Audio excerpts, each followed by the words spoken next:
please God, not this. And the Lord said, yes, this. Ever said that out loud? Ever thought it in your head?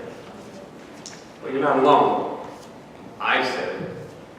I bet everybody in here has said it. I imagine that just about every character in the Bible, every single one, including Jesus, and we know he said it, uttered those words at one time or another. Please God, not this.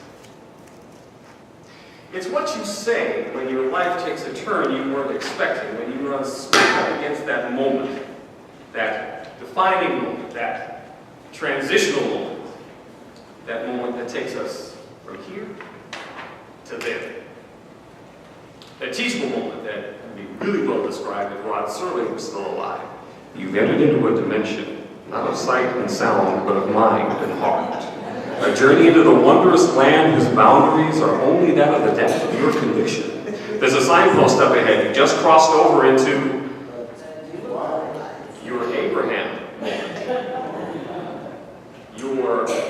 Our Abraham moment. Abraham moments are those times in life where in order to move forward, you have to tap into a reservoir of faith. You know, you could say, well, I try to live a life of faith every day, and that might be true. But this is different. This is the fork in the road. This is where you decide to turn east or west. This is when what you decide has the potential to change the rest of your life. An Abraham moment. We have to choose. Inaction is not an option. You don't want the pilot of your plane to come on the PA system and announce, ladies and gentlemen, this is your character speaking. We'll be circling the airport for the next 10 years. We'll try to get you on the ground and onto your life's next destination as soon as we can. Abraham moment, reservoir of faith. Abraham moment, reservoir of faith. To deal with one, you need the other. Please God, not this. You say what you say because you're asked to do something you thought you'd never have to do. It's when your life makes an announcement like they used to do in high school. Your attention, please. There's a test coming. There's a test coming. Could be a test of character. Could be a test of judgment. Of commitment. Of belief. Or of faith. Speaking for myself, it's a test I don't especially want to take. In part because my answers to the questions on the test will tell me a lot about who I am and who I'm not. The test is a thing. It's the thing that must have brought Abraham up short and prompted him to say what we would have all probably said if we were faced with the same sort of Hobson's choice. It's what allows us to identify with Abraham the most after God told Abraham what he wanted him to do. Please God, not this. And the Lord said, yes, this. Now, the story of Abraham's faith is the stuff of legend. It's being preached about in churches all over the world today for a reason. His faith story has given him a special place in the history of three of the world's great religions: Christianity, Judaism, and Islam. The Apostle Paul went so far as to describe Abraham in his letter to the Romans as the man who just might be the father of everybody who believes. Abraham is held in such high esteem by so many for the strength of conviction he displayed in the face of an impossible choice. Sometimes being a person of faith dictates you make choices that other people just won't understand. Faith-based choices can enrich the soul, fill the heart, but they can also make you seem just a little bit crazy. The Bible is full of characters like that, people whose faith determined their path, but who must have been seen as eccentric goofballs whose actions were mocked and regarded more for their entertainment value than the lessons about life that may have been and trying to impart. You don't think John the Baptist got his share of side-eye by the people who lived in his time? You don't think absolutely everybody in Pharaoh's court didn't think Moses was nuts to believe that people who'd been enslaved for generations would want their freedom, and Moses, of all people, could lead them to it? Pharaoh says, I don't have time for this. I have important affairs of state to contend with. My wife Melania is flying in for the day, and we're going to the zoo. Can I say that out loud? And back to faith. And then there's Jesus himself.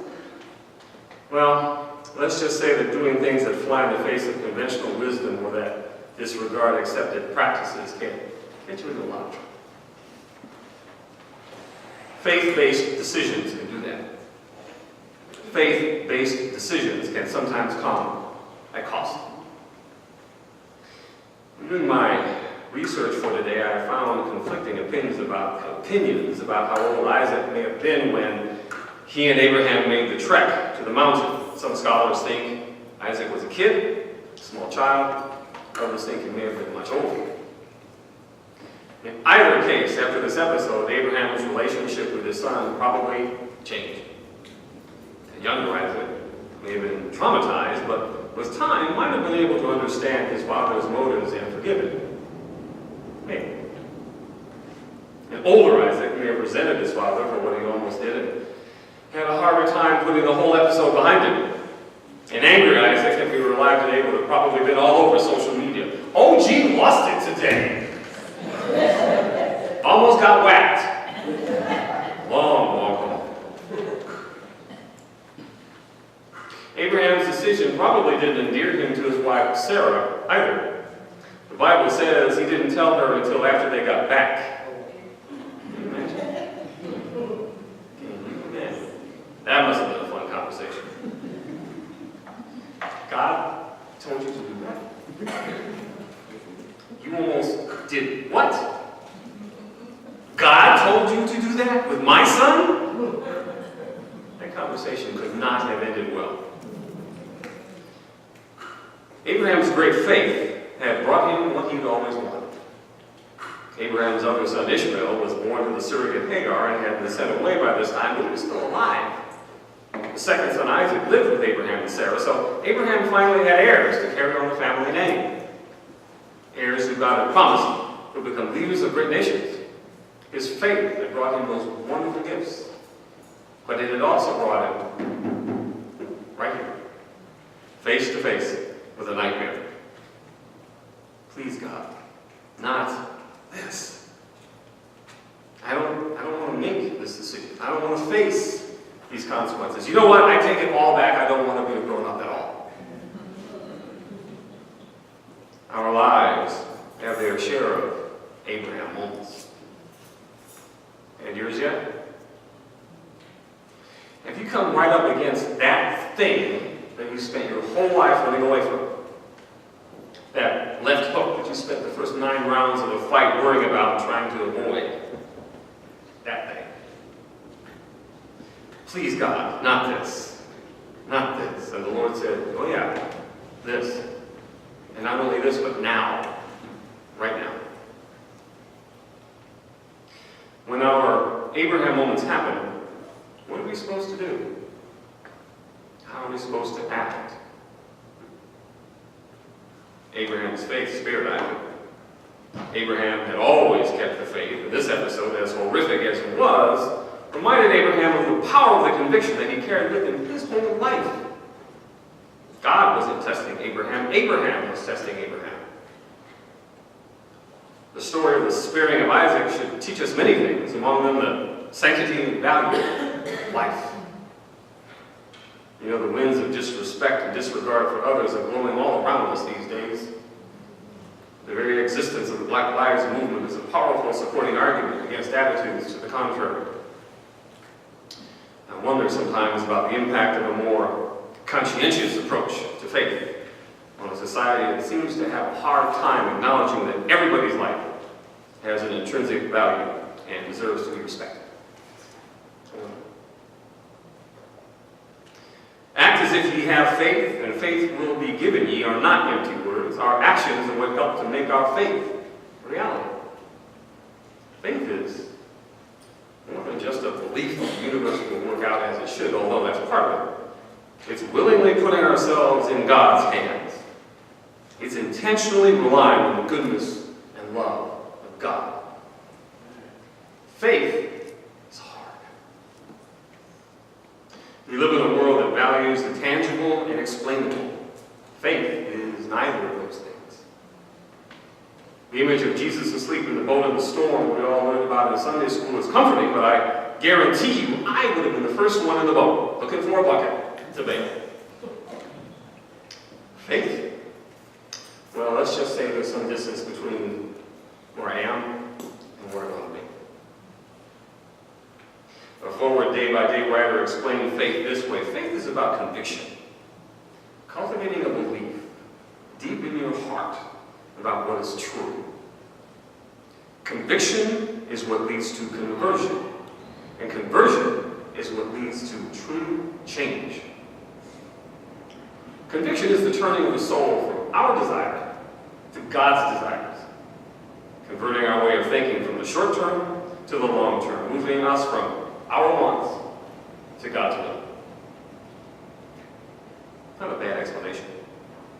Faith is our heart and mind and action, putting into practice the commitment we say we've made. Faith is a thing too.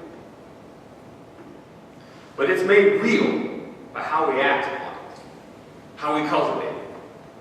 Faith without works is a wish. Faith is the foundation. Faith is transformative. Faith heals all wounds. Faith binds all brokenness. Faith reaches out and reaches in. Faith is both sword and shield. Faith is consolation at a time of desolation. Faith is the decider and the definer. Faith is affirming. Faith is knowing that the hour is never too late, the favor is never too great, the distance is never too far for God to be where you are. Faith is the integrity maker and the backslider breaker. Faith is like Wi-Fi. It's invisible but has the power to connect you to everything you need. Faith is everything. We can't avoid our Abraham moments, and we shouldn't.